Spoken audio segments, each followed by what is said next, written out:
Example ਜਿਹੜਾ 6 ਜੁਲਾਈ ਨੂੰ ਇਹਨਾਂ ਨੇ ਉਹ ਡਰਾ ਕੱਢਿਆ, ਉਹਦੇ ਵਿੱਚ ਜਿਨ੍ਹਾਂ ਦੇ 557 ਪੁਆਇੰਟ ਬਣਦੇ ਸੀ ਉਸ ਸਕੂਲ ਦੇ ਵਿੱਚ। ਉਹ ਇਸ ਤਰ੍ਹਾਂ ਹੈ ਜੀ ਕਿ ਗਵਰਨਮੈਂਟ ਨੇ ਕੁਝ ਚੇਂਜਸ ਇਸ ਸਿਸਟਮ ਦੇ ਵਿੱਚ ਲਿਆਉਣਾ ਆ।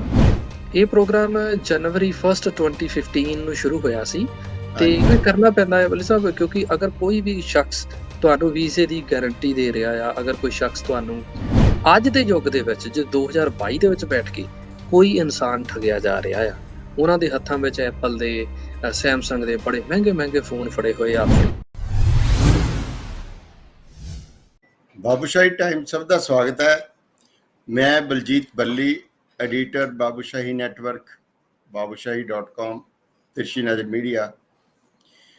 ਅੱਜ ਅਸੀਂ ਇੱਕ ਬੜੇ ਨਿਵੇਕਲੇ ਤੇ ਵੱਖਰੇ ਮਸਲੇ ਤੇ ਮੁੱਦੇ ਤੇ ਜਿਹੜੀ ਹੈ ਗੱਲ ਕਰ ਰਹੇ ਹਾਂ।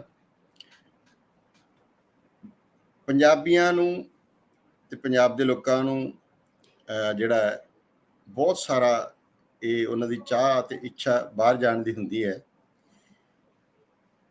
ਤੇ ਉਹਦੇ ਵਿੱਚੋਂ ਬਾਹਰ ਜਿਹੜੇ ਵਿਜ਼ਟਰ ਵੀਜ਼ੇ ਤੇ PR ਤੇ ਇਮੀਗ੍ਰੇਸ਼ਨ ਤੇ ਲੋਕ ਜਾਂਦੇ ਨੇ, ਨੌਜਵਾਨ ਜਾਂਦੇ ਨੇ, ਫੈਮਿਲੀ ਜਾਂਦੀਆਂ, ਪਰਿਵਾਰ ਜਾਂਦੇ ਨੇ, ਤੇ ਉਹਨਾਂ ਚੋਂ ਇਸ ਵੇਲੇ ਸਭ ਤੋਂ ਜਿਹੜੀ ਵੱਡੀ ਡੈਸਟੀਨੇਸ਼ਨ ਹੈ ਜਾਂ ਇੱਛਕ ਜਿਹੜੀ ਡੈਸਟੀਨੇਸ਼ਨ ਹੈ ਜਿੱਥੇ ਲੋਕੀ ਬਹੁਤ ਇੱਛਾ ਨਾਲ ਜਾਣਾ ਚਾਹੁੰਦੇ ਨੇ, ਇਹ ਸਮਝ ਗਏ ਕਿ ਉੱਥੋਂ ਦਾ ਜਿਹੜਾ ਰਹਿਣ ਸਹਿਣ ਹੈ, ਜੀਵਨ ਹੈ, ਉੱਥੋਂ ਦੀ ਲਾਈਫ ਸਟਾਈਲ ਹੈ, ਉੱਥੋਂ ਦਾ ਮਾਹੌਲ ਹੈ, ਵਾਤਾਵਰਨ ਸਾਡੇ ਅਨੁਕੂਲ ਹੈ ਜਾਂ ਸਾਨੂੰ ਉੱਥੇ ਬਹੁਤ ਸੂਟ ਕਰਦਾ, ਉਹ ਹੈ ਕੈਨੇਡਾ। ਤੇ ਕੈਨੇਡਾ ਜਾਣ ਵਾਸਤੇ ਬਹੁਤ ਲੋਕਾਂ ਦੀ ਇੱਛਾ ਹੁੰਦੀ ਹੈ, ਐਜ਼ ਵਿਜ਼ਟਰ ਵੀ, PR ਲੈ ਕੇ ਵੀ, ਐਜ਼ ਸਟੂਡੈਂਟ ਵੀ, ਤੇ ਐਜ਼ ਇਮੀਗ੍ਰੈਂਟ ਵੀ। ਮਤਲਬ ਹਰ ਤਰ੍ਹਾਂ ਦੀ ਕੈਨੇਡਾ ਸਾਡੀ ਬਹੁਤ ਮਨ ਪਾਉਂਦੀ ਡੈਸਟੀਨੇਸ਼ਨ ਹੈ ਪੰਜਾਬੀਆਂ ਦੀ। ਇਹ 'ਚ ਕੋਈ ਉਹ ਪਿਛਲੇ 100 ਸਾਲ ਤੋਂ ਨਾਲੇ ਹੁਣ ਨਹੀਂ। ਤੇ ਉਹਦੇ ਕੈਨੇਡਾ ਦੇ ਇਹਨਾਂ ਵਿਜ਼ਟਰ, ਭਾਵੇਂ ਉਹ PR ਵਾਸਤੇ ਜਾਣਾ ਹੋਵੇ, ਇਮੀਗ੍ਰੇਸ਼ਨ ਜਾਣ ਵਾਸਤੇ ਜਾਣਾ ਹੋਵੇ, ਤੇ ਭਾਵੇਂ ਜਿਹੜੀ ਸਟੂਡੈਂਟ ਜਾਣਾ ਹੋਵੇ, ਤੇ ਬਹੁਤ ਸਾਰੇ ਮਸਲੇ ਤੇ ਮੁੱਦੇ ਜੁੜੇ ਹੁੰਦੇ ਨੇ ਤੇ ਸਵਾਲ ਜੁੜੇ ਹੁੰਦੇ ਨੇ। ਤੇ ਕੌਣ ਕਿਵੇਂ ਜਾ ਸਕਦਾ, ਕਿੱਥੇ ਜਾ ਸਕਦਾ, ਕਿਹੜੇ ਨਿਯਮ ਨੇ, ਕਿਹੜੇ ਰੂਲ ਨੇ, ਕਿਹੜੇ ਨਵੇਂ ਨਿਯਮ ਬਣੇ ਨੇ, ਉਹਨਾਂ ਸਾਰਿਆਂ ਦੀ ਜਾਣਕਾਰੀ ਜਿਹੜੀ ਹੈ ਉਹ ਬਹੁਤ ਹੋਣੀ ਜ਼ਰੂਰੀ ਹੈ। ਤੇ ਅਸੀਂ ਇਸ 'ਚ ਇੱਕ ਛੋਟਾ ਜਿਹਾ ਉਦਮ ਕਰ ਰਹੇ ਹਾਂ।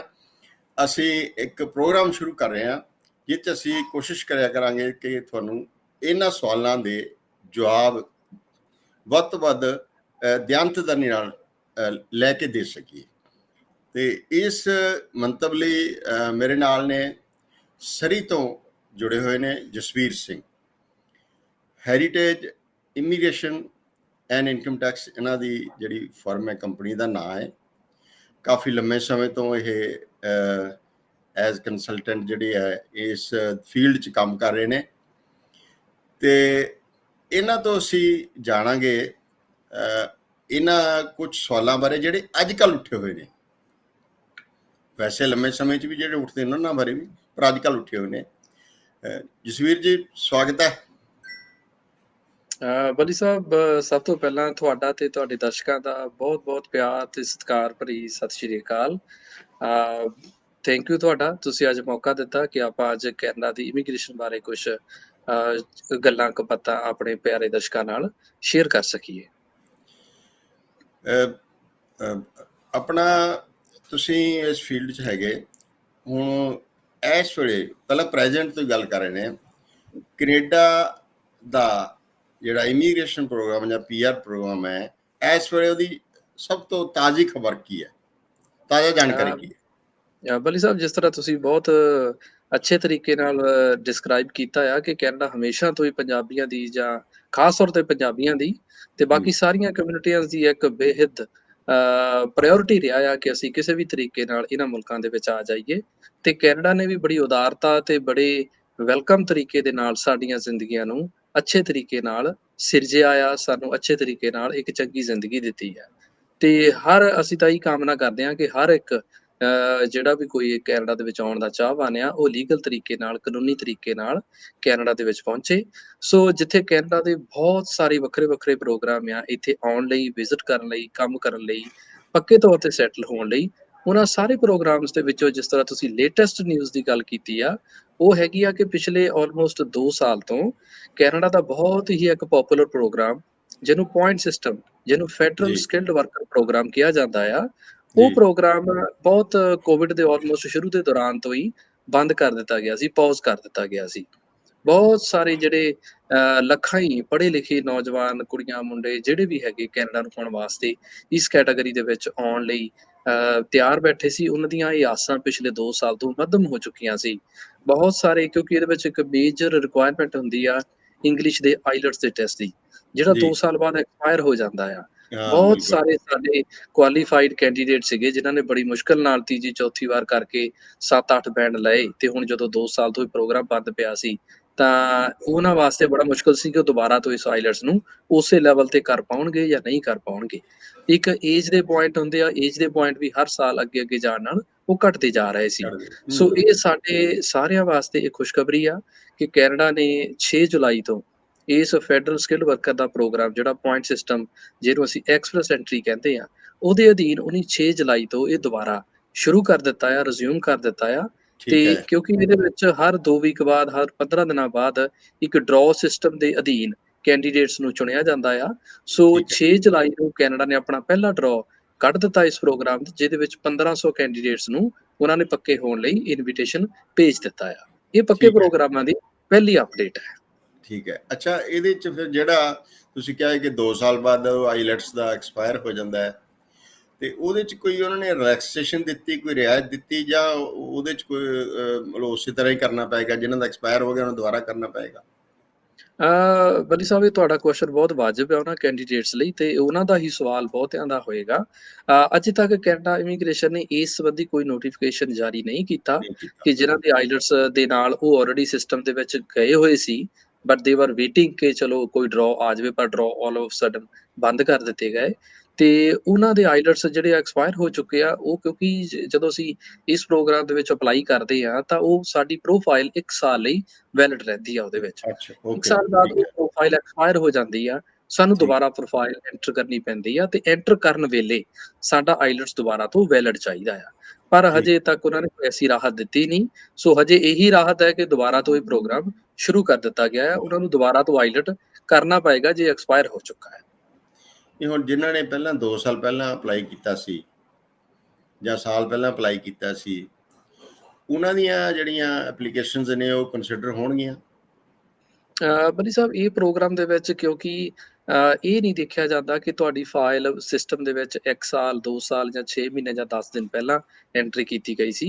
ਉਹ ਹੂੰ, ਫੈਕਟਰ ਕਿਤੇ-ਕਿਤੇ ਡਰਾਅ ਦੇ ਦੌਰਾਨ ਆਉਂਦਾ ਆ, ਪਰ ਇਹਦੇ ਵਿੱਚ ਉਹ ਪੁਆਇੰਟ ਸਿਸਟਮ ਦੇ ਆਧਾਰ ਤੇ ਪੁਆਇੰਟ ਦੇਖਿਆ। ਲੋਕਾਂ ਨੂੰ ਸਿਲੈਕਟ ਕਰਦੇ ਆ। ਹੁਣ ਫੋਰ ਐਗਜ਼ਾਮਪਲ ਜਿਹੜਾ 6 ਜੁਲਾਈ ਨੂੰ ਇਹਨਾਂ ਨੇ ਉਹ ਡਰਾਅ ਕੱਢਿਆ, ਉਹਦੇ ਵਿੱਚ ਜਿਨ੍ਹਾਂ ਦੇ 557 ਪੁਆਇੰਟ ਬਣਦੇ ਸੀ ਉਸ ਪੂਲ ਦੇ ਵਿੱਚ, ਉਹਨਾਂ ਅੱਛਾ, ਉਹਨਾਂ ਨੂੰ ਈਮੇਲਸ ਚਲੇ ਗਈਆਂ ਕਿ ਤੁਸੀਂ ਪੀਆਰ ਲਈ ਸਿਲੈਕਟ ਹੋ ਗਏ ਆ।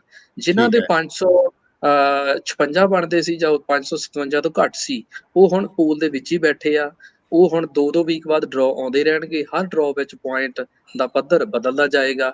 ਸੋ ਇਹ ਪੁਆਇੰਟ ਬੇਸ਼ੱਕ ਇਹ ਡਰਾਅ ਬਹੁਤ ਉੱਪਰਲੇ ਪੁਆਇੰਟਾਂ ਦਾ ਆਇਆ, ਬਹੁਤ ਹਾਈ ਡਰਾਅ ਆਇਆ, ਪਰ ਇਹ ਕਿਸੇ ਵਾਸਤੇ ਵੀ ਨਿਰਾਸ਼ਾ ਦੀ ਗੱਲ ਨਹੀਂ ਆ, ਕਿਉਂਕਿ ਪਿਛਲੇ 2 ਸਾਲ ਤੋਂ ਪ੍ਰੋਗਰਾਮ ਰੁਕਿਆ ਹੋਇਆ ਸੀ, ਪਰ ਫਾਈਲਾਂ ਸਿਸਟਮ 'ਚ ਪੈਂਦੀਆਂ ਗਈਆਂ।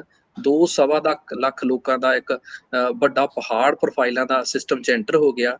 ਸੋ ਉਹਨਾਂ ਨੇ ਹੂੰ, ਹੌਲੀ-ਹੌਲੀ ਕਰਕੇ ਪੁਆਇੰਟਾਂ ਨੂੰ ਰਿਡਿਊਸ ਕਰਦੇ ਜਾਣਾ ਆ। ਜੇ ਮੇਰੇ ਵਰਗੇ ਦੇ ਕਿਸੇ ਦੇ 400 ਪੁਆਇੰਟ ਬਣਦੇ ਆ, ਉਹਨੂੰ ਇਹ ਸੋਚ ਕੇ ਸ਼ਾਇਦ ਨਿਰਾਸ਼ਾ ਹੋਵੇ ਕਿ 557 ਤੇ 400 ਦਾ ਫ਼ਰਕ ਬਹੁਤ ਹੈ, ਪਰ ਜਿਵੇਂ-ਜਿਵੇਂ ਸਮਾਂ ਅੱਗੇ ਨੂੰ ਵਧੇਗਾ, ਇਹ ਪੁਆਇੰਟ ਵੀ ਸਮੇਂ ਦੇ ਨਾਲ-ਨਾਲ ਘਟਦੇ ਜਾਣਗੇ। ਘੱਟਦੇ ਜਾਣਗੇ। ਮੇਰੇ ਕੁਲੀਗ, ਬਿਲਕੁਲ। ਇੱਕ ਮੇਰੇ ਬਾਬੂਸ਼ਾਹੀ ਸਾਡੇ ਨੈਟਵਰਕ ਦੇ ਵਿੱਚ ਕੰਮ ਕਰਦੇ ਨੇ, ਉਹਨਾਂ ਦਾ ਵੀ ਕੱਲ੍ਹ ਫੋਨ ਆਇਆ ਸੀ ਕਿ ਉਹਨਾਂ ਦੀ ਬੇਟੀ ਦਾ ਆ ਗਿਆ ਹੈ ਉਹ ਪੀਆਰ ਵਾਸਤੇ ਨੰਬਰ। ਸੋ ਬਹੁਤ ਅੱਛਾ ਇਹਦਾ ਮਤਲਬ ਪਹਿਲੇ ਡਰਾ 'ਚ ਹੀ ਆਇਆ ਹੋਣਾ। ਇਹਦਾ ਮਤਲਬ ਕਿ ਉਹਨਾਂ ਦੇ ਪੁਆਇੰਟ ਜਿਹੜੇ ਆ, ਉਹ ਆਲਮੋਸਟ ਉਸ ਕ੍ਰਾਈਟੇਰੀਆ ਨੂੰ ਮੀਟ ਕਰਦੇ ਸੀ। ਮੀਟ ਸੋ ਕਰਦੇ ਹੋਣੇ। ਵਧਾਈਆਂ ਆ ਉਹਨਾਂ ਨੂੰ, ਬਹੁਤ ਅੱਛੀ ਖਬਰ ਹੈ। ਹੂੰ। ਅੱਛਾ, ਤੇ ਇਹ ਦੱਸੋ ਕਿ ਜਦੋਂ ਹੁਣ ਅਗਲੇ ਡਰਾ ਨਿਕਲਣਗੇ, ਤੁਸੀਂ ਜਿਵੇਂ ਦੱਸਿਆ ਵੀ ਉਹ, ਤਾਂ ਇਹਦਾ ਮਤਲਬ ਇਹ ਆ ਵੀ ਕਿ ਟਾਈਮ ਦਾ ਕੋਈ ਬੰਦੇਜ ਨਹੀਂ ਹੈਗਾ, ਕਦੋਂ ਕਿਸ ਨੇ ਅਪਲਾਈ ਕੀਤਾ ਸੀ, ਮਤਲਬ ਪੁਆਇੰਟ ਹੀ ਮੈਟਰ ਕਰਨਗੇ ਜ਼ਿਆਦਾ। ਹਾਂਜੀ, ਬਿਲਕੁਲ ਜੀ, ਪੁਆਇੰਟ ਮੈਟਰ ਕਰਨਗੇ। ਅੱਛਾ, ਤੇ ਇਹ ਦੱਸੋ ਕਿ ਉਹਦੇ 'ਚ ਕੋਈ ਪੁਆਇੰਟਸ ਦੀ ਜਿਹੜੀ ਲੈਵਲ ਹੈ, ਉਹਦੇ 'ਚ ਵੀ ਕੋਈ ਤਬਦੀਲੀ ਕੀਤੀ ਹੈ ਉਹਨਾਂ ਨੇ? ਪਹਿਲਾਂ ਅ, ਜੋ ਕ੍ਰਾਈਟੇਰੀਆ ਸੀ? ਉਹ ਇਸ ਤਰ੍ਹਾਂ ਹੈ ਜੀ ਕਿ ਗਵਰਨਮੈਂਟ ਨੇ ਕੁਝ ਚੇਂਜਸ ਇਸ ਸਿਸਟਮ ਦੇ ਵਿੱਚ ਲਿਆਉਣਾ ਆ। ਉਹ ਚੇਂਜਸ ਜਿਹੜੀਆਂ ਆ ਆਉਣ ਵਾਲੇ ਸਮੇਂ ਦੇ ਵਿੱਚ ਕੁਝ ਮਹੀਨਿਆਂ ਦੇ ਵਿੱਚ ਗਵਰਨਮੈਂਟ ਉਹਨਾਂ ਚੇਂਜਸ ਤੇ ਕੰਮ ਕਰ ਰਹੀ ਆ। ਜੀ। ਗਵਰਨਮੈਂਟ ਇਹ ਦੇਖ ਰਹੀ ਹੈ ਕਿ ਇਸ ਵੇਲੇ ਜਿਹਦੇ ਹਾਈਐਸਟ ਪੁਆਇੰਟ ਹੈ, ਉਹ ਹੀ ਕੈਨੇਡਾ ਲਈ ਇਮੀਗ੍ਰੇਸ਼ਨ ਲਈ ਸਿਲੈਕਟ ਹੋ ਰਿਹਾ ਆ। ਜਿਹਦੇ ਹੂੰ। ਘੱਟ ਪੁਆਇੰਟ ਹੈ, ਉਹ ਸਿਲੈਕਟ ਨਹੀਂ ਹੋ ਰਿਹਾ। ਹੁਣ ਫੋਰ ਐਗਜ਼ਾਮਪਲ ਅਗਰ ਕਿਸੇ ਨੇ ਮਕੈਨੀਕਲ ਇੰਜੀਨੀਅਰਿੰਗ ਦੀ ਡਿਗਰੀ ਕੀਤੀ ਹੋਈ ਆ, ਕੋਈ ਹਾਂਜੀ। ਕੋਈ ਸਾਇੰਟਿਸਟ ਹੈ, ਕੋਈ ਪਲੰਬਰ ਹੈ, ਕੋਈ ਪ੍ਰੋਫੈਸ਼ਨਲ ਹੈ ਜਿਹੜਾ ਹੱਥੀਂ ਕੰਮ ਕਰ ਬਹੁਤ ਅੱਛਾ ਜਾਣਦਾ ਆ। ਅਗਰ ਉਹਦੇ ਪੁਆਇੰਟ ਬਣਦੇ ਆ 400, ਅਗਰ ਹੂੰ, ਮੈਂ 4 ਵਾਰ ਐਮਏ ਹਿਸਟਰੀ ਕੀਤੀ ਹੋਈ ਆ ਫੋਰ ਐਗਜ਼ਾਮਪਲ, ਤੇ ਹੂੰ, ਮੇਰੇ ਬੈਂਡ 8 ਆ ਜਾਂਦੇ ਆ, ਮੇਰੇ ਹੋਰ ਫੈਕਟਰ ਕਰਕੇ ਮੇਰੇ ਪੁਆਇੰਟ ਬਣ ਜਾਂਦੇ ਆ 600। ਹੁਣ ਹੂੰ। ਹੋ ਸਕਦਾ ਕੈਨੇਡਾ ਨੂੰ ਮੇਰੀ ਸਕਿੱਲਸ ਦੀ ਜ਼ਰੂਰਤ ਨਹੀਂ ਆ, ਪਰ ਇੱਕ ਮੈਂ ਜਿਹੜਾ ਸਵਾਲ ਕਰਨਾ ਹੀ ਸੀ। ਪ੍ਰੋਫੈਸ਼ਨਲ ਹੈ ਮੈਂ ਸਵਾਲ ਕਰਨਾ ਉਹਦੀ ਸੀ ਵੀ ਜ਼ਰੂਰਤ ਹੈ। ਸਕਿੱਲ ਦਾ ਹੀ ਕੀ ਰੋਲ ਹੈ ਇਹ 'ਚ? ਹੂੰ। ਹਾਂ, ਤੇ ਜਿਹੜਾ ਐਗਜ਼ਿਸਟਿੰਗ ਪ੍ਰੋਗਰਾਮ ਹੈ ਐਕਸਪ੍ਰੈਸ ਐਂਟਰੀ ਦਾ ਪੁਆਇੰਟ ਸਿਸਟਮ ਦਾ, ਉਹ ਡਿਫਰੈਂਸ਼ੀਏਟ ਨਹੀਂ ਕਰ ਰਿਹਾ between the skill and between the other ਅੱਛਾ, ਪਰਸਨ। ਤੇ ਓਕੇ। ਪਰ ਗਵਰਨਮੈਂਟ ਇਸ ਚੀਜ਼ ਨੂੰ ਹੁਣ ਰੈਕੋਗਨਾਈਜ਼ ਕਰ ਚੁੱਕੀ ਆ। ਹੋ ਸਕਦਾ ਕੁਝ ਐਸੀਆਂ ਚੇਂਜਸ ਸਾਨੂੰ ਆਉਣ ਵਾਲੇ ਮਹੀਨਿਆਂ ਦੇ ਵਿੱਚ ਨਜ਼ਰ ਆਉਣ, ਜਿੱਥੇ ਇੱਕ ਵਾਂਟਡ ਪਰਸਨ ਜਿਹਦੇ ਪੁਆਇੰਟ ਘੱਟ ਵੀ ਆ, ਉਹ ਵੀ ਸਿਲੈਕਟ ਹੋ ਜਾਵੇ। ਉਹ ਵੀ ਸਵਾਲ। ਜਿਹਦੇ ਪੁਆਇੰਟ ਬਹੁਤ ਜ਼ਿਆਦੇ ਬਣਦੇ ਆ, ਪਰ ਉਹਦੀਆਂ ਸਕਿੱਲਸ ਅਜੇ ਨੀਡਡ ਨਹੀਂ ਆ, ਉਹਨੂੰ ਸ਼ਾਇਦ ਇਨਵੀਟੇਸ਼ਨ ਨਾ ਆਵੇ। ਇਹ ਹੋ ਸਕਦਾ ਆ। ਬਾਕੀ ਅਜੇ ਤੱਕ ਗਵਰਨਮੈਂਟ ਨੇ ਕੋਈ ਅਜੇ ਤੱਕ। ਆਫੀਸ਼ੀਅਲ ਡਿਕਲੇਰੇਸ਼ਨ ਨਹੀਂ ਕੀਤੀ। ਇਹ ਸਿਰਫ ਤੇ ਸਿਰਫ ਇੱਕ ਸੰਭਾਵਨਾਵਾਂ ਹੈ। ਤੇ ਕਿੰਨਾ ਕੋਈ ਨੰਬਰ ਹੈ ਕਿ ਜੇ ਟਾਰਗੇਟ ਹੈ ਕੈਨੇਡਾ ਗਵਰਨਮੈਂਟ ਦਾ ਕਿ ਇੰਨੇ ਜਿਹੜੇ ਹੈ ਉਹ ਅਸੀਂ ਇਸ ਐਕਸਪ੍ਰੈਸ ਪ੍ਰੋਗਰਾਮ ਦੇ ਵਿੱਚ ਇੰਨੇ ਅਸੀਂ ਜਿਹੜੇ ਪੀਆਰ ਦੇਣੀ ਹੈ ਜਾਂ ਇਮੀਗ੍ਰੇਟ ਲੈਣੇ ਨੇ, ਕੋਈ ਟਾਰਗੇਟ ਹੈ ਇਹਦਾ? ਬਿਲਕੁਲ ਜੀ, ਬਿਲਕੁਲ ਜੀ। ਜਦੋਂ ਵੀ ਗਵਰਨਮੈਂਟ ਦਾ ਇੱਕ ਸਾਲ ਖਤਮ ਹੁੰਦਾ ਆ, ਉਹ ਉਸ ਸਾਲ ਦੇ ਐਂਡ ਤੇ ਆਉਣ ਵਾਲੇ ਸਾਲ ਦਾ ਕੋਟਾ, ਉਹ ਇੱਕ ਐਸਟੀਮੇਟਡ ਕੋਟਾ ਪਬਲਿਸ਼ ਕਰ ਦਿੰਦੇ ਨੇ ਕਿ ਟੋਟਲ ਫੋਰ ਐਗਜ਼ਾਮਪਲ 2022 ਦੇ ਵਿੱਚ, ਇਸ ਸਾਲ ਦੇ ਵਿੱਚ ਉਹਨਾਂ ਨੇ 4.25 ਲੱਖ ਜਾਂ 4 ਲੱਖ 15-20 ਹਜ਼ਾਰ ਲੋਕਾਂ ਨੂੰ ਟੋਟਲ ਪੀਆਰ ਦੇਣੀ ਆ। ਪਰ ਉਹ 4 ਲੱਖ 20-25 ਹਜ਼ਾਰ ਸਾਰੇ ਪੁਆਇੰਟ ਸਿਸਟਮ ਵਾਲੇ ਨਹੀਂ ਹੋਣਗੇ, ਕਿਉਂਕਿ ਉਹਦੇ ਵਿੱਚ ਮਾਂ-ਬਾਪ ਵੀ ਹੈਗੇ ਆ। ਉਹਦੇ ਵਿੱਚ ਹਸਬੈਂਡ ਨੇ ਵਾਈਫਾਂ ਨੂੰ ਇੱਕ ਦੂਜੇ ਨੂੰ ਸਪਾਂਸਰ ਉਹ ਵੀ ਕੀਤਾ ਹੋਇਆ, ਹੈਗੇ ਉਹ ਵੀ ਮੈਰਿਜ। ਹੈਗੇ ਆ। ਹੂੰ, ਉਹਦੇ ਹੂੰ। ਵਿੱਚ ਕੈਨੇਡਾ ਦੇ ਅੰਦਰ ਆ ਕੇ ਜਿਹੜੇ ਸਟੂਡੈਂਟਸ ਪੜ੍ਹ ਰਹੇ ਆ, ਜਿਹੜੇ ਵਰਕ ਪਰਮਿਟ ਲੈ ਕੇ ਆਲਰੇਡੀ ਕੰਮ ਕਰ ਰਹੇ ਆ, ਉਹ ਵੀ ਹੈਗੇ ਆ। ਉਹਦੇ ਵਿੱਚ ਰਿਫਿਊਜੀਜ਼ ਵੀ ਹੈਗੇ ਆ, ਹਿਊਮੈਨਿਟੇਰੀਅਨ ਗਰਾਊਂਡਸ ਵਾਲੇ ਹੈਗੇ ਆ। ਉਹਦੇ ਵਿੱਚ ਪ੍ਰੋਵਿੰਸ਼ੀਅਲ ਨੋਮੀਨੀਜ਼ ਹੈਗੇ ਆ, ਬੜੀਆਂ ਕੈਟਾਗਰੀਜ਼ ਹੈਗੀਆਂ ਜਿੱਥੇ ਡਿਵਾਈਡ ਹੁੰਦਾ ਆ। ਪਰ ਜਿਹੜੀ ਕੈਟਾਗਰੀ ਦੀ ਆਪਾਂ ਗੱਲ ਕਰ ਰਹੇ ਆ, ਇਸ ਕੈਟਾਗਰੀ ਦਾ ਕੋਟਾ ਵੀ ਬਾਕੀਆਂ ਨਾਲੋਂ ਬਹੁਤ ਜ਼ਿਆਦਾ ਹੁੰਦਾ ਆ। ਪ੍ਰਾਇਓਰਟੀ ਤੇ ਹੁੰਦਾ ਆ। ਇਕਨੋਮਿਕ ਕਲਾਸ ਕੈਟਾਗਰੀ ਆ, ਪੜ੍ਹੇ ਲਿਖੇ ਲੋਕ ਆ ਜਿਹੜੇ ਕੈਨੇਡਾ 'ਚ ਆ ਕੇ ਕੈਨੇਡਾ ਦੇ ਵਿੱਚ ਇਕੋਨਮੀ 'ਚ ਕੰਟਰੀਬਿਊਟ ਕਰਦੇ ਆ। ਸੋ ਕੰਟਰੀਬਿਊਟ ਇਹਦਾ ਕਰ। ਕੋਟਾ ਬਹੁਤ ਜ਼ਿਆਦਾ ਹੁੰਦਾ ਹੈ ਕੁੱਲ ਮਿਲਾ ਕੇ। ਸੋ ਅੱਛੀਆਂ ਹੀ ਚੀਜ਼ਾਂ ਆਉਣ ਵਾਲੇ ਸਮੇਂ 'ਚ ਵਾਪਰਨਗੀਆਂ ਪੜ੍ਹੇ ਲਿਖੇ ਇਹਨਾਂ ਸਾਰੇ ਲੋਕਾਂ ਵਾਸਤੇ। ਅੱਛਾ, ਜਿਹੜਾ ਅਪਲਾਈ ਕਰਦਾ ਹੈ, ਜਦੋਂ ਉਸ ਨੂੰ ਜਦੋਂ ਆਪਣੇ ਉਹਦਾ ਜਿਹੜਾ ਪ੍ਰੋਫਾਈਲ ਹੁੰਦਾ ਹੈ, ਉਹਦੇ ਤੋਂ ਉਹ ਆਪਣੇ ਆਪ ਅਸੈਸ ਕਰ ਲੈਂਦਾ ਵੀ ਮੇਰਾ ਕਿੰਨੇ ਨੰਬਰ ਨੇ, ਮੇਰੇ ਕਿੰਨੇ ਪੁਆਇੰਟ ਬਿਲਕੁਲ ਨੇ? ਜੀ। ਜਦੋਂ ਵੀ ਇਸ ਸਿਸਟਮ ਦੇ ਵਿੱਚ ਅਸੀਂ ਪ੍ਰੋਫਾਈਲ ਐਂਟਰ ਕਰਦੇ ਹਾਂ, ਹੂੰ। ਆਲਮੋਸਟ ਕਿਸੇ ਨੂੰ 10 ਮਿੰਟ ਬਾਅਦ, ਕਿਸੇ ਨੂੰ 24 ਘੰਟੇ ਬਾਅਦ ਉਹ ਦੱਸ ਦਿੰਦੇ ਨੇ ਕਿ ਤੁਹਾਡੇ ਪੁਆਇੰਟ ਕਿੰਨੇ ਬਣਦੇ ਆ। ਸੋ ਇਹ ਕਿੰਨੇ? ਕੋਈ ਉਹਨਾਂ ਲਈ ਕੋਈ ਮਿਸਟਰੀ ਨਹੀਂ ਰਹਿ ਜਾਂਦੀ। ਮਿਸਰੀ ਸੋ ਨਹੀਂ ਹਰ ਇੱਕ ਜਾਂਦੀ। ਬੰਦੇ ਨੂੰ ਪਤਾ ਹੁੰਦਾ ਕਿ ਮੇਰੇ ਟੋਟਲ ਪੁਆਇੰਟ ਇੰਨੇ ਬਣਦੇ ਆ। ਫਿਰ ਉਹਨਾਂ ਨੂੰ ਇੰਤਜ਼ਾਰ ਕਰਨਾ ਪੈਂਦਾ ਆ, ਕਦੋਂ ਜੀ। ਉਹਨਾਂ ਦੇ ਪੁਆਇੰਟਾਂ 'ਚ ਇੰਨਾ ਡਰਾਅ ਆਵੇ ਤੇ ਉਹ ਸਿਲੈਕਟ ਹੋਣ। ਠੀਕ ਹੈ।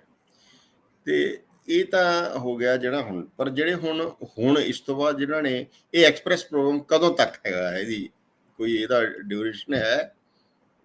ਇਹ ਪ੍ਰੋਗਰਾਮ ਜਨਵਰੀ 1 2015 ਨੂੰ ਸ਼ੁਰੂ ਹੋਇਆ ਸੀ, ਤੇ ਹਾਂਜੀ। ਕੈਨੇਡਾ ਦਾ ਇਹ ਪ੍ਰੋਗਰਾਮ ਬਿਨਾਂ ਕਿਸੇ ਡੇਟ ਦੇ ਚੱਲ ਰਿਹਾ ਆ, ਕਿਉਂਕਿ ਠੀਕ ਇਹ ਹੈ। ਕੈਨੇਡਾ ਦਾ ਬਹੁਤ ਹੀ ਸਕਸੈਸਫੁਲ ਪ੍ਰੋਗਰਾਮ ਆ। ਤਾਂ ਇਹਦੇ ਵਿੱਚ ਅੱਜ ਤੋਂ 20 ਸਾਲ, 30 ਸਾਲ ਪਹਿਲਾਂ, 40 ਸਾਲ ਪਹਿਲਾਂ ਵੀ ਬੜੇ ਲੋਕ ਪੁਆਇੰਟ ਸਿਸਟਮ ਤੇ ਆ ਚੁੱਕੇ ਆ। ਇਹਦਾ ਕ੍ਰਾਈਟੀਰੀਆ, ਇਹਦਾ ਰੂਪ ਬਦਲਦਾ ਰਹਿੰਦਾ ਆ, ਪਰ ਇਹ ਪ੍ਰੋਗਰਾਮ ਆਪਣੀ ਥਾਂ ਤੇ ਅਡਿੱਗ ਹੈ ਤੇ ਇਸੇ ਤਰ੍ਹਾਂ ਰਹੇਗਾ। ਇਹਦੀ ਕੋਈ ਵੀ ਡੈਡਲਾਈਨ, ਕੋਈ ਐਂਡ ਡੇਟ ਨਹੀਂ ਆ ਕਿ ਕਦੋਂ ਖਤਮ ਹੋ ਜਾਣਾ। ਇਹਦਾ ਰੂਪ ਬਦਲਦਾ ਰਹੇਗਾ, ਪ੍ਰੋਗਰਾਮ ਇਸੇ ਤਰ੍ਹਾਂ ਰਹੇਗਾ। ਇਹਦਾ ਮਤਲਬ ਜਿਹੜੇ ਹੁਣ ਜਿਨ੍ਹਾਂ ਨੇ ਫਰੈਸ਼ ਅਪਲਾਈ ਕਰਨਾ ਹੈ, ਉਹ ਇਸੇ ਪ੍ਰੋਗਰਾਮ ਅਧੀਨ ਕਰ ਸਕਦੇ ਨੇ? ਬਿਲਕੁਲ ਜੀ, ਕਰ ਸਕਦੇ ਨੇ। ਜਿਹੜੇ ਹੁਣ ਇੱਛੁਕ ਨੇ, ਜਿਨ੍ਹਾਂ ਨੇ ਅਜੇ ਤੱਕ ਨਹੀਂ ਕੀਤਾ, ਜਿਹੜੇ ਆਈਲੈਟਸ ਹਾਂਜੀ। ਕਰ ਰਹੇ ਨੇ ਜਾਂ ਆਪਣੇ ਕੁਛ, ਉਹ ਹੁਣ ਉਹ ਜਿਹੜੇ ਮਤਲਬ ਵੀ ਹਾਂ, ਉਹ ਕਰ ਜਿਹੜੇ ਵੀ ਸਕਦੇ ਨੇ? ਇਸ ਪ੍ਰੋਗਰਾਮ ਦੇ ਕ੍ਰਾਈਟੇਰੀਆ ਨੂੰ ਮੀਟ ਕਰਦੇ ਆ, ਇਹਨਾਂ ਦੇ ਪ੍ਰੋਗਰਾਮ ਦੀਆਂ ਕੁਝ ਸ਼ਰਤਾਂ ਹੁੰਦੀਆਂ ਆ, ਅਗਰ ਉਹ ਉਹਨਾਂ ਸ਼ਰਤਾਂ ਨੂੰ ਮੀਟ ਕਰਦੇ ਨੇ, ਤਾਂ ਉਹਨਾਂ ਦੀ ਹੂੰ, ਹੂੰ। ਪ੍ਰੋਫਾਈਲ ਐਲੀਜੀਬਿਲਿਟੀ ਟੈਸਟ ਪਾਸ ਕਰ ਜਾਂਦੀ ਆ। ਅਗਰ ਉਹ ਕ੍ਰਾਈਟੇਰੀਆ ਪਾਸ ਨਹੀਂ ਕਰਦੇ, ਉਹਨਾਂ ਨੂੰ ਹੂੰ। ਮੈਸੇਜ ਆ ਜਾਂਦਾ ਹੈ ਕਿ ਤੁਹਾਡੀ ਪ੍ਰੋਫਾਈਲ ਅਜੇ ਐਲੀਜੀਬਲ ਕਿਸੇ ਨਾ ਕਿਸੇ ਫੈਕਟਰ ਕਰਕੇ ਨਹੀਂ ਆ। ਨਹੀਂ ਹੈ। ਅੱਛਾ। ਇਹ ਅ, ਜਿਹੜਾ ਅਗਲੇ ਸਮੇਂ 'ਚ ਐਕਸਪ੍ਰੈਸ ਤੋਂ ਪ੍ਰੋ ਤੋਂ ਬਿਨਾਂ ਹੋਰ ਕਿਹੜੇ ਆਪਸ਼ਨਸ ਹੈਗੀਆਂ ਜਿਨ੍ਹਾਂ ਨੇ ਜਾਣਾ ਹੁੰਦਾ, ਜਾਂ ਪੀਆਰ ਵਾਸਤੇ, ਜਾਂ ਹੋਰ ਜਿਹੜੇ ਆਪਣੇ ਸਟੂਡੈਂਟ ਵੀਜ਼ੇ ਵਾਸਤੇ, ਜਾਂ ਹੋਰ ਕਿਹੜੀ-ਕਿਹੜੀਆਂ ਆਪਸ਼ਨਸ ਹੈਗੀਆਂ ਨੇ? ਇਸ ਤਰ੍ਹਾਂ ਕਿ ਬਲ ਜੀ ਜਿਸ ਤਰ੍ਹਾਂ ਹੁਣ ਕੈਨੇਡਾ ਦੇ ਵਿੱਚ ਹਰ ਸਾਲ ਮਿਲੀਅਨਸ ਲੋਕ from all around the world visitor ਹੂੰ, ਵੀਜ਼ਾ ਅਪਲਾਈ ਕਰਦੇ ਆ। ਤੇ ਇਦਾਂ ਹੀ ਲੱਖਾਂ ਲੋਕ ਉਹ ਨੇ ਜਿਨ੍ਹਾਂ ਨੂੰ ਵਿਜ਼ਿਟਰ ਵੀਜ਼ਾ ਕੈਨੇਡਾ ਦਾ ਲੈਣਾ ਨਹੀਂ ਪੈਂਦਾ। ਕੋਈ ਯੂਰਪੀਅਨ ਕੰਟਰੀਆਂ ਤੋਂ, ਕੋਈ ਹੋਰ ਕੰਟਰੀਆਂ ਤੋਂ ਵੀਜ਼ਾ ਐਗਜ਼ੈਂਪਟ ਕੰਟਰੀਜ਼ ਤੋਂ ਕੈਨੇਡਾ ਬਿਨਾਂ ਵੀਜ਼ੇ ਤੋਂ ਆ ਜਾਂਦੇ ਠੀਕ ਆ। ਠੀਕ ਜਿਹੜੇ ਹੈ। ਵੀਜ਼ਾ ਲੈ ਕੇ ਕੰਟਰੀਆਂ ਦੇ ਵਿੱਚੋਂ ਕੈਨੇਡਾ ਆਉਂਦੇ ਆ, ਉਹਨਾਂ ਦੇ ਵਿੱਚੋਂ ਇੰਡੀਆ, ਪਾਕਿਸਤਾਨ, ਫਿਲਪਾਈਨ, ਇਹ ਸਾਰੇ ਸਿਰ ਕੱਢ ਲੋਕ ਆ। ਇਹਨਾਂ ਦਾ ਟੌਪ ਸੋਰਸ ਕੰਟਰੀਜ਼ ਦੇ ਵਿੱਚ ਨਾਮ ਆਉਂਦਾ ਹੈ, ਜਿੱਥੋਂ ਵੱਡੀ ਗਿਣਤੀ 'ਚ ਲੋਕ ਠੀਕ। ਕੈਨੇਡਾ ਨੂੰ ਵਿਜ਼ਟਰ ਵੀਜ਼ਾ ਅਪਲਾਈ ਕਰਦੇ ਨੇ। ਸੋ ਜੀ। ਵਿਜ਼ਟਰ ਵੀਜ਼ਾ ਇੱਕ ਅੱਛੀ ਆਪਸ਼ਨ ਹੈ। ਪਰ ਇਹ ਆ ਕਿ ਵਿਜ਼ਟਰ ਵੀਜ਼ੇ ਦੇ ਵਿੱਚ ਇਹ ਨਹੀਂ ਆ ਕਿ ਸਾਰਿਆਂ ਨੂੰ ਵੀਜ਼ਾ ਮਿਲ ਜਾਣਾ। ਇਹ ਨਹੀਂ ਆ ਕਿ ਸਾਰਿਆਂ ਨੂੰ ਵੀਜ਼ਾ ਰਿਜੈਕਟ ਹੋ ਜਾਣਾ। ਉਹਦੇ ਵਿੱਚ ਗਵਰਨਮੈਂਟ ਦੇ ਆਫਿਸਰ ਦੇ ਕੋਲ ਲਾਸਟ ਇੱਕ ਅਥਾਰਟੀ ਆ, ਉਹਨੇ ਕਿਹੜਾ ਅਥਾਰਟੀ ਨੇ ਵੀਜ਼ਾ ਅਪਰੂਵ ਕਰਨਾ, ਡਿਸਕ੍ਰਿਸ਼ਨ ਕਿਹਦਾ ਨਹੀਂ ਡਿਸਕ੍ਰਿਸ਼ਨ ਕਰਨਾ। ਹੁੰਦੀ ਹੈ, ਉਹਦਾ ਅਖਤਿਆਰ ਹੁੰਦਾ ਹੈ। ਹਾਂ। ਹਾਂਜੀ, ਹਾਂਜੀ, ਇਹ ਕਰਨਾ ਪੈਂਦਾ ਹੈ ਵਲੀ ਸਾਹਿਬ, ਕਿਉਂਕਿ ਅਗਰ ਕੋਈ ਵੀ ਸ਼ਖਸ ਤੁਹਾਨੂੰ ਵੀਜ਼ੇ ਦੀ ਗਾਰੰਟੀ ਦੇ ਰਿਹਾ ਆ, ਅਗਰ ਕੋਈ ਸ਼ਖਸ ਤੁਹਾਨੂੰ ਕਹਿ ਰਿਹਾ ਹੈ ਕਿ ਮੈਂ ਤੁਹਾਡਾ ਗਰੰਟਡ ਵੀਜ਼ਾ ਲਗਵਾ ਦੇਵਾਂਗਾ, ਇਟ ਮੀਨਸ ਕਿ ਉਹ ਗਵਰਨਮੈਂਟ ਦੇ ਕਾਨੂੰਨ ਦੀ ਵਾਇਓਲੇਸ਼ਨ ਕਰ ਰਿਹਾ, ਇੱਕ ਫਾਲਸ ਐਡਵਰਟਾਈਜ਼ਮੈਂਟ ਕਰ ਰਿਹਾ ਆ। ਕਿਸੇ ਵੀ ਸ਼ਖਸ ਦੇ ਕੋਲ, ਮੇਰੇ ਕੋਲ ਜਾਂ ਕਿਸੇ ਦੇ ਕੋਲ ਵੀ ਅਥਾਰਟੀ ਨਹੀਂ ਆ ਕਿ ਅਸੀਂ ਕਿਸੇ ਵੀ ਫਾਈਲ ਨੂੰ ਪ੍ਰਭਾਵਿਤ ਕਰ ਸਕੀਏ। ਹਾਂ, ਹਰ ਇੱਕ ਸ਼ਖਸ ਦਾ ਆਪਣੇ ਫੀਲਡ ਦਾ ਇੱਕ ਤਜਰਬਾ ਆ, ਉਹ ਆਪਣੇ ਤਜਰਬੇ ਨੂੰ ਯੂਜ਼ ਕਰਕੇ ਉਸ ਫਾਈਲ ਦੀ ਸਟਰੈਂਥ ਨੂੰ ਵਧਾ ਸਕਦਾ ਆ। ਗਾਰੰਟੀ ਕੋਈ ਨਹੀਂ ਕਰ ਸਕਦਾ, ਪਰ ਵਿਜ਼ਟਰ ਵੀਜ਼ਾ ਇੱਕ ਅੱਛੀ ਆਪਸ਼ਨ ਹੈ ਆਪਣੇ ਸਕੇ ਸੰਬੰਧੀਆਂ, ਪਰਿਵਾਰ, ਦੋਸਤਾਂ, ਮਿੱਤਰਾਂ ਨੂੰ ਮਿਲਣ ਆਉਣ ਵਾਸਤੇ ਅਪਲਾਈ ਕਰਨ ਲਈ। ਬਾਕੀ ਸਟੂਡੈਂਟ ਵੀਜ਼ਾ ਸਕਸੈਸਫੁਲ ਹੈ। ਬਹੁਤ ਹੀ ਯੰਗ ਨੌਜਵਾਨ ਆਪਣੇ +2 ਤੋਂ ਬਾਅਦ, ਗ੍ਰੇਡ 12 ਤੋਂ ਬਾਅਦ ਕੁੜੀਆਂ ਮੁੰਡੇ ਕੈਨੇਡਾ ਨੂੰ ਵੱਡੀ ਗਿਣਤੀ 'ਚ ਆ ਚੁੱਕੇ ਆ ਰਹੇ ਆ। ਪਰ ਸਟੂਡੈਂਟ ਵੀਜ਼ੇ ਦਾ ਕੁਛ ਸਕਸੈਸ ਰੇਟ ਇਸ ਵੇਲੇ ਥੋੜ੍ਹਾ ਡਾਊਨ ਚੱਲ ਰਿਹਾ ਆ। ਤੇ ਕਿਉਂਕਿ ਕੋਈ ਸਮਾਂ ਹੁੰਦਾ ਹੈ ਕਿ ਜਦੋਂ ਸਰਕਾਰਾਂ ਥੋੜ੍ਹਾ ਲੀਨੀਅੰਟ ਹੋ ਜਾਂਦੀਆਂ ਆ, ਕੁਛ ਉਹੀ ਸਮਾਂ ਹੈ ਕਿ ਸਰਕਾਰਾਂ ਥੋੜ੍ਹਾ ਸਖਤੀ ਕਰ ਦਿੰਦੀਆਂ ਆ। ਸੋ ਇਸ ਕਰਕੇ 5, 5.5 ਬੈਂਡ ਵਾਲੇ ਵਾਸਤੇ ਬਹੁਤ ਮੁਸ਼ਕਲ ਹੈ। 6 ਬੈਂਡ ਵਾਲੇ ਜਿਹੜੇ ਆ, ਉਹਨਾਂ ਦਾ ਸਕਸੈਸ ਦਾ ਚਾਂਸ ਥੋੜ੍ਹਾ ਜ਼ਿਆਦਾ ਹੈ। ਤੇ ਬਾਕੀ ਕਿਸੇ ਵੀ ਫਾਈਲ ਨੂੰ ਦੂਜੀ ਫਾਈਲ ਨਾਲ ਕੰਪੇਅਰ ਨਹੀਂ ਕੀਤਾ ਜਾ ਸਕਦਾ। ਹਰ ਫਾਈਲ ਦੇ ਆਪਣੇ ਮੈਰਿਟਸ ਨੇ, ਪਰ ਚੰਗੇ ਸਹੀ ਲੀਗਲ ਪੇਪਰਸ ਨਾਲ ਟਰਾਈ ਕਰੋ। ਕਦੇ ਵੀ ਗਲਤ, ਫਾਲਸ, ਮਿਸਲੀਡਿੰਗ ਇਨਫੋਰਮੇਸ਼ਨ ਬਿਲਕੁਲ ਨਾ ਦਿਓ। ਰਿਜੈਕਟ ਹੋਣਾ ਕੋਈ ਬੁਰਾਈ ਨਹੀਂ ਆ। ਰਿਜੈਕਟ ਹੋ ਕੇ ਫਾਈਲ ਨੂੰ ਦੁਬਾਰਾ ਅਪਰੂਵ ਕਰਾਉਣਾ ਬੜਾ ਈਜ਼ੀ ਆ। ਪਰ ਕੋਈ ਗਲਤ ਡਾਕੂਮੈਂਟ ਦੇ ਕੇ 5 ਸਾਲ, 2 ਸਾਲ ਦਾ ਬੈਨ ਲਵਾ ਲੈਣਾ, ਇਹ ਜਾਇਜ਼ ਨਹੀਂ ਆ। ਇਸ ਤਰ੍ਹਾਂ ਕਦੇ ਵੀ ਨਹੀਂ ਹੋਣਾ ਚਾਹੀਦਾ। ਅੱਛਾ, ਅਗਰ ਜਿਹੜਾ ਮਤਲਬ ਸਵਾਲ, ਜਿਹੜਾ ਸਭ ਤੋਂ ਅਹਿਮ ਸਵਾਲ ਹੈ ਕਿ ਜਿਹੜੇ ਅਪਲਾਈ ਕਰਦੇ ਨੇ, ਉਹ ਭਾਵੇਂ ਸਟੂਡੈਂਟ ਵੀਜ਼ੇ ਵਾਸਤੇ, ਭਾਵੇਂ ਉਹ ਪੀਆਰ ਵਾਸਤੇ, ਭਾਵੇਂ ਜਿਹੜੇ ਗੁੰਮਰਾਹ ਹੋ ਜਾਂਦੇ ਨੇ, ਜਾਂ ਮਤਲਬ ਇਹ ਹੋ ਜਾਂਦਾ ਵੀ ਉਹਨਾਂ ਨੂੰ ਕਿਵੇਂ ਸਹੀ ਚੋਣ ਕਿਵੇਂ ਕਰਨ, ਉਹ ਜਾਂ ਕੀ ਕਰਨ ਉਹ, ਕਿ ਤਾਂ ਕਿ ਉਹ ਕਿਸੇ ਦੀ ਲੁੱਟ ਦਾ ਸ਼ਿਕਾਰ ਨਾ ਹੋਣ, ਗੁੰਮਰਾਹ ਨਾ ਹੋਣ। ਮੈਂ ਮਤਲਬ ਇੱਕ ਥੋੜ੍ਹੇ ਦਿਨ ਪਹਿਲਾਂ ਇੱਕ ਲੜਕੀ ਸੀ, ਉਹਨੇ ਅਪਲਾਈ ਕੀਤਾ ਤੇ ਮੈਂ ਉਹਦੇ ਨਾਲ ਵੈਸੇ ਹੀ ਗੱਲ ਹੋ ਰਹੀ ਸੀ, ਤੇ ਉਹ ਕਹਿੰਦੀ ਹੁਣ ਉਹ ਏਜੰਟ ਨੇ 50,000 ਲੈ ਲਿਆ, ਹੁਣ ਉਹ ਥੋ ਹੀ ਨਹੀਂ ਦੇ ਰਿਹਾ, ਕੋਈ ਗੱਲ ਹੀ ਨਹੀਂ ਕਰ ਰਿਹਾ, ਦੱਸ ਹੀ ਨਹੀਂ ਰਿਹਾ ਕੀ ਹੋਏਗਾ ਕੀ ਨਹੀਂ ਹੋਏਗਾ, ਮਤਲਬ ਗਾਈਡ ਵੀ ਨਹੀਂ ਕਰ ਰਿਹਾ ਪ੍ਰੋਪਰ। ਮਤਲਬ ਉਹ ਫਿਰ ਜਿਹੜੇ ਨਵੇਂ ਹੈਗੇ ਐਸਪੀਰੈਂਟ ਹੈਗੇ, ਉਹ ਕਿਵੇਂ ਬਚਣ ਜਾਂ ਕੀ ਕਰਨ? ਬੱਲੀ ਸਾਹਿਬ, ਜੇ ਅਸੀਂ ਅੱਜ ਤੋਂ 25 ਤੋਂ 30 ਸਾਲ ਪਹਿਲਾਂ ਦੀ ਗੱਲ ਕਰੀਏ, ਤੁਸੀਂ ਤਾਂ ਬਹੁਤ ਜ਼ਿਆਦਾ ਇਸ ਚੀਜ਼, ਹਰ ਚੀਜ਼ ਬਾਰੇ ਗਿਆਨ ਰੱਖਦੇ ਆ। ਪਹਿਲਾਂ 25-30 ਸਾਲ ਪਹਿਲਾਂ ਜਦੋਂ ਇੰਟਰਨੈਟ ਦੀ ਫੈਸਿਲਿਟੀ ਅਵੇਲੇਬਲ ਨਹੀਂ ਸੀ, ਤਾਂ ਸਾਡੇ ਆਮ ਸਧਾਰਨ ਲੋਕਾਂ ਦੇ ਕੋਲ ਇਹ ਜਾਣਕਾਰੀਆਂ ਅਵੇਲੇਬਲ ਨਹੀਂ ਸੀ ਹੁੰਦੀਆਂ ਕਿ ਕਿਹੜੀ ਸਾਈਟ ਤੇ ਜਾਣ, ਕਿੱਥੇ ਜਾਣ, ਕਿੱਥੋਂ ਸੋਰਸ ਆਫ ਇਨਫੋਰਮੇਸ਼ਨ ਲੈਣ। ਕੈਨੇਡਾ ਐਮਬੈਸੀ ਦੇ ਅੱਗੇ ਵੀ 3 ਵਜੇ ਸਵੇਰ ਨੂੰ ਲਾਈਨਾਂ ਲੱਗ ਜਾਂਦੀਆਂ ਸੀਗੀਆਂ। ਬਿਲਕੁਲ। ਏਜੰਟ ਹੀ ਸਿਸਟਮ ਸੀਗਾ। ਅਸੀਂ ਕਹਿਣਾ ਕੋਈ ਸਾਨੂੰ ਫਗਵਾੜੇ ਦਾ, ਕੋਈ ਫਲੋਰ ਦਾ, ਕੋਈ ਲੁਧਿਆਣੇ ਦਾ ਕੋਈ ਏਜੰਟ ਦੱਸੋ। ਸੋ ਅਸੀਂ ਕਦੇ ਵੀ ਉਸ ਇਨਫੋਰਮੇਸ਼ਨ ਤੱਕ ਪਹੁੰਚ ਹੀ ਨਹੀਂ ਸੀ ਪਾਉਂਦੇ, ਜਿਹੜੀ ਕਿ ਬੜੀ ਫ੍ਰੀਲੀ ਅਵੇਲੇਬਲ ਸੀਗੀ। ਅੱਜ ਦੇ ਯੁੱਗ ਦੇ ਵਿੱਚ, ਜੇ 2022 ਦੇ ਵਿੱਚ ਬੈਠ ਕੇ ਕੋਈ ਇਨਸਾਨ ਠੱਗਿਆ ਜਾ ਰਿਹਾ ਆ, ਉਹਨਾਂ ਦੇ ਹੱਥਾਂ ਵਿੱਚ ਐਪਲ ਦੇ, ਸੈਮਸੰਗ ਦੇ ਬੜੇ ਮਹਿੰਗੇ-ਮਹਿੰਗੇ ਫ਼ੋਨ ਫੜੇ ਹੋਏ ਆ, ਫ੍ਰੀ ਡਾਟੇ ਨੇ, ਥੋੜ੍ਹੀ ਬਹੁਤੀ ਅੰਗਰੇਜ਼ੀ ਵੀ ਜ਼ਰੂਰ ਜਾਣਦੇ ਨੇ। ਇਸ ਦੇ ਬਾਵਜੂਦ ਵੀ ਜੇ ਉਹ ਕਿਸੇ ਲੁੱਟ ਦਾ, ਕਿਸੇ ਇਸ ਮਿਸਲੀਡਿੰਗ ਫਾਲਸ ਐਡਵਰਟਾਈਜ਼ਮੈਂਟ ਦਾ ਸ਼ਿਕਾਰ ਹੋ ਰਹੇ ਆ, ਦੈਟ ਮੀਨਸ ਕਿ ਇਹ ਕਿਤੇ ਨਾ ਕਿਤੇ ਉਹਨਾਂ ਦੀ ਆਪ ਦੀ ਖੋਜ ਦੀ ਕਮੀ ਆ। ਉਹਨਾਂ ਨੂੰ ਬਿਲਕੁਲ ਵੀ ਇਹ ਚੀਜ਼ਾਂ ਤੇ ਯਕੀਨ ਨਹੀਂ ਕਰਨਾ ਚਾਹੀਦਾ ਕਿ ਅਗਰ ਕੋਈ ਚੀਜ਼ ਸੌਖੀ ਲੱਗਦੀ ਹੈ, ਉਹ ਤੇ ਸ਼ੱਕ ਕਰੋ। ਇਹ ਜ਼ਰੂਰੀ ਨਹੀਂ ਕਿ ਹਰ ਸੌਖੀ ਚੀਜ਼ ਗਲਤ ਹੋਵੇ, ਪਰ ਉਹਦੇ ਤੇ ਥੋੜ੍ਹਾ ਡਾਊਟ ਕਰੋ, ਥੋੜ੍ਹੀ ਆਪ ਦੀ ਇਨਫੋਰਮੇਸ਼ਨ ਗੂਗਲ ਤੇ ਸਰਚ ਕਰੋ ਕਿ ਜਿਹੜਾ ਪ੍ਰੋਗਰਾਮ ਮੈਨੂੰ ਇੰਨਾ ਸੌਖਿਆ ਬਣਾ ਕੇ ਦੱਸ ਰਿਹਾ ਆ, ਕੀ ਇਹ ਐਗਜ਼ਿਸਟ ਕਰਦਾ ਆ? ਅਗਰ ਮੈਂ ਕਿਸੇ ਨੂੰ ਅੱਜ ਕਹਿੰਦਾ ਹਾਂ ਕਿ 10 ਜੁਲਾਈ ਨੂੰ ਮੈਂ ਕਿਸੇ ਸ਼ਖਸ ਨੂੰ ਪੀਆਰ ਕਰਵਾਤੀ, ਉਹ 10ਵੀਂ ਫੇਲ ਸੀ, ਉਹਦੇ 2 ਬੈਂਡ ਆਈਲੈਟਸ ਦੇ ਸੀਗੇ, ਤੇ ਉਹਦੇ ਕੋਲ ਕੋਈ ਐਕਸਪੀਰੀਅੰਸ ਨਹੀਂ ਸੀ। ਅਗਰ ਇਹ ਸੱਚ ਆ, ਉਹਦੇ ਰੈਫਰੈਂਸ ਨੂੰ ਯੂਜ਼ ਕਰਕੇ ਮੈਂ 200 ਲੋਕਾਂ ਨੂੰ ਮੂਰਖ ਬਣਾ ਸਕਦਾ। ਪਰ ਉਹਨਾਂ 200 ਲੋਕਾਂ ਨੂੰ ਇਹ ਸੋਚਣਾ ਪਏਗਾ ਜੇ ਮੈਂ 10 ਜੁਲਾਈ ਨੂੰ ਅੱਜ ਕਿਸੇ ਨੂੰ ਪੀਆਰ ਕਰਵਾਇਆ, ਪੱਕੇ ਕਰਵਾਇਆ, ਉਹਦੀ ਫਾਈਲ 9 ਜੁਲਾਈ ਨੂੰ ਮੈਂ ਸ਼ੁਰੂ ਨਹੀਂ ਕੀਤੀ।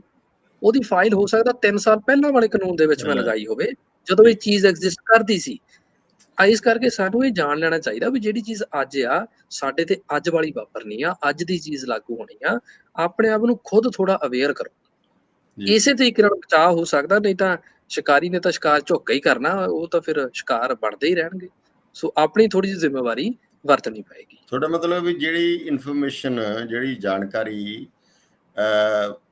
ਵੈਬਸਾਈਟਸ ਤੇ ਹੈਗੀ ਹੈ, ਕੈਨੇਡਾ ਦੀ ਇਮੀਗ੍ਰੇਸ਼ਨ ਦੀਆਂ ਵੈਬਸਾਈਟਸ ਤੇ ਹੈ, ਦੂਜੇ ਜਾਂ ਹੋਰ ਮੁਲਕਾਂ ਦੀ ਜਿੱਥੇ ਜਿੱਥੇ ਵੀ ਜਾਣਾ ਤੁਸੀਂ, ਵੀ ਉਹਨੂੰ ਪਹਿਲਾਂ ਸਰਚ ਮਾਰੋ, ਉਹਨੂੰ ਪਹਿਲਾਂ ਦੇਖੋ, ਪੜ੍ਹੋ, ਲਿਖੋ, ਫਿਰ ਅਪਲਾਈ ਕਰੋ ਤੇ ਫਿਰ ਕਿਸੇ ਤੇ ਵਿਸ਼ਵਾਸ ਕਰੋ। ਤੁਹਾਡਾ ਮਤਲਬ ਇਹ ਹੈ। ਬਿਲਕੁਲ ਜੀ, ਉਹਦੇ ਵਿੱਚ ਬੱਲੀ ਸਾਹਿਬ ਜਦੋਂ ਅਸੀਂ ਗੂਗਲ ਤੇ ਸਰਚ ਕਰਦੇ ਹਾਂ ਕੈਨੇਡਾ ਇਮੀਗ੍ਰੇਸ਼ਨ, ਤਾਂ ਉਹਦੇ ਵਿੱਚ ਅੱਖ ਫਰਕਣ ਦੇ ਸਮੇਂ ਦੇ ਦੌਰਾਨ ਹੀ ਲੱਖਾਂ ਵੈਬਸਾਈਟਸ ਆ ਜਾਂਦੀਆਂ। ਹਾਂ, ਤੇ ਉਹਦੇ ਵਿੱਚੋਂ ਜਿਹੜੀ ਆਥੈਂਟਿਕ ਵੈਬਸਾਈਟ ਆ, ਇਹ ਵੀ ਉਹ ਜਿਸ ਤਰ੍ਹਾਂ ਇਹ ਵੀ ਮਸਲਾ ਹੈਗਾ। ਉਹ ਲੱਭਣੀ ਔਖੀ, ਜਿਸ ਤਰ੍ਹਾਂ ਬਾਬੇ ਬਕਾਲੇ 'ਚ 22 ਮੰਜੀਆਂ ਵਾਲਿਆਂ ਦੇ ਵਿੱਚੋਂ ਗੁਰੂ ਤੇਗ ਬਹਾਦਰ ਸਾਹਿਬ ਲੱਭਣੇ ਔਖੇ ਹੋ ਗਏ ਸੀ। ਉਹ ਇਸੇ ਤਰੀਕੇ ਨਾਲ ਉਹ ਚੀਜ਼ਾਂ ਲੱਭਣੀਆਂ ਔਖੀਆਂ ਹੋ ਜਾਂਦੀਆਂ ਵੀ ਆਥੈਂਟਿਕ ਕੀ ਆ। ਪਰ ਉਹਦੇ ਵਿੱਚ ਗਵਰਨਮੈਂਟ ਦੀ ਵੈਬਸਾਈਟ ਦੀ ਗੱਲ ਕਰੀਏ ਤਾਂ cic.gc.ca, ਇਹ ਹੈ authentic ਜੀ। cic.gc.ca, ਇਹ ਗਵਰਨਮੈਂਟ ਦੀ ਇੱਕ ਆਥੈਂਟਿਕ ਸੱਚੀ ਵੈਬਸਾਈਟ ਹੈ, ਜਿੱਥੇ ਜਾ ਕੇ ਤੁਸੀਂ ਬਹੁਤ ਸਾਰੀ ਜਾਣਕਾਰੀ ਆਪ ਹਾਸਲ ਕਰ ਸਕਦੇ ਆ। ਬਹੁਤ ਮਿਹਰਬਾਨੀ ਜਸਵੀਰ ਜੀ। ਆਪਾਂ ਅੱਜ ਗੱਲਾਂ ਕੀਤੀਆਂ, ਇਸੇ ਤਰ੍ਹਾਂ ਹੀ ਆਪਾਂ ਜਿਹੜੇ ਵੀ ਜਦੋਂ ਵੀ ਕੋਈ ਨਵੇਂ ਲਾ ਚੇਂਜ ਹੋਣਗੇ ਜਾਂ ਤਬਦੀਲੀ ਹੋਏਗੀ, ਨਵੇਂ ਮਸਲੇ ਉੱਠਣਗੇ ਇਸ ਨਾਲ, immigration, PR, student visa, visitor ਵੀਜ਼ੇ ਨਾਲ, ਅਤੇ ਉਦੋਂ ਅਸੀਂ ਤੁਹਾਡੇ ਨਾਲ ਗੱਲਬਾਤ ਕਰਦੇ ਰਹਾਂਗੇ। ਤੁਸੀਂ ਜਾਣਕਾਰੀ ਦਿੱਤੀ, ਮੈਨੂੰ ਲੱਗਦਾ ਕਿ ਸਾਡੇ ਜਿਹੜੇ ਇਸ ਵੇਲੇ ਦਰਸ਼ਕ ਦੇਖਣਗੇ, ਉਹਨਾਂ ਨੂੰ ਇਸ ਦਾ ਫਾਇਦਾ ਹੋਏਗਾ, ਲਾਹਾ ਹੋਏਗਾ, ਅਤੇ ਉਹ ਕਾਫੀ ਕੁਛ ਜਿਹੜੀ ਐਜੂਕੇਟਿਵ ਜਾਣਕਾਰੀ ਤੁਸੀਂ ਦਿੱਤੀ। ਬਹੁਤ ਮਿਹਰਬਾਨੀ, ਬਹੁਤ ਸ਼ੁਕਰੀਆ। ਬਹੁਤ ਧੰਨਵਾਦ ਸਾਹਿਬ। ਸਤਿ ਸ਼੍ਰੀ ਅਕਾਲ, ਬਹੁਤ ਬਹੁਤ ਧੰਨਵਾਦ।